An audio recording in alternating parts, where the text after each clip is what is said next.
देना जी सप्रीटा शैम्पू और फिलरे mobile, work without battery, beauty, utility और क्या। सुप्रीम कोर्ट ने राजस्थान हाईकोर्ट के फैसले को ठहराया सही, कहा नौकरियों में पदोन्नति के लिए सिर्फ आरक्षण आधार नहीं। अजमेर दंगा ब्लास्ट मामले में 4 आरोपियों की हुई पेशी, 3 को 4 जनवरी और 1 को 21 दिसंबर तक न्यायिक हिरासत में भेजा। नागौर में मकराना पंचायत समिति की मनरेगा के कामों में 50 लाख का घोटाला, ऑडिट टीम ने दिए कार्रवाई के निर्देश। जयपुर से बच्चे को अगवा करने वाले 4 अपहरणकर्ता दौसा से गिरफ्तार, घर का नौकर भी था। गारंटी योजना गरीबों की रोजी रोटी, गांवों का विकास, यही तो इसका मकसद था, लेकिन जमीनी हकीकत कुछ और ही निकली। वो ये है कि राजस्थान में अब तक की सरकारी योजनाओं में अगर जमकर भ्रष्टाचार हुआ है तो वो महानरेगा योजना में। नागौर जिले की गच्छीपुरा पंचायत समिति में नरेगा में 50 लाख का नया घोटाला सामने आया है। मजे की बात यह है कि इस भ्रष्टाचार में महिला सरपंच पूरी तरह से लिप्त है। इसका खुलासा हुआ है हालिया स्पेशल ऑडिट रिपोर्ट में। इस बार मामला नागौर जिले की मकराना तहसील की गच्छीपुरा पंचायत समिति का है।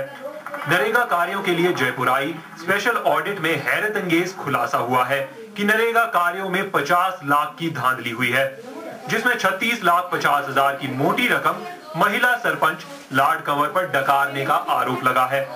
दरअसल जिन कार्यों के नाम से सरपंच साहिबा ने मोटी रकम उठाई थी, महज कागजी निकले और जहां काम कराया बड़ा ही घटिया दर्जे का था। ऐसे में अधिकारी भी हैरत में है।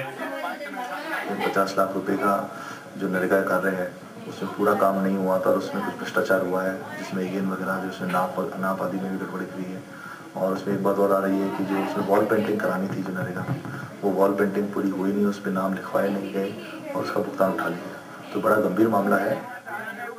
गच्छीपुरा पंचायत में नरेगा कार्यों की पोल खोलने वाली इस स्पेशल ऑडिट का नेतृत्व संयुक्त निदेशक MS भाकर ने किया।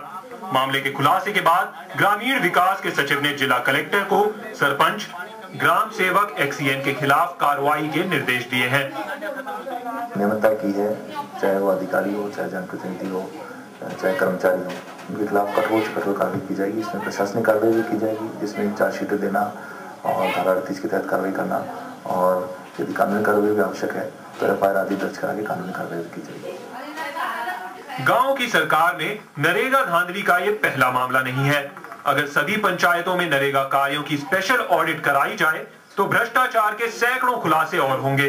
रोचक बात तो ये है कि गांव की महिला सरपंचों ने दिखा दिया है कि वे किसी से कम नहीं हैं, फिर चाहे वो भ्रष्टाचार का ही मामला क्यों न हो। शबीक अहमद उस्मानी, सहारा न्यूज ब्यूरो, नागौर।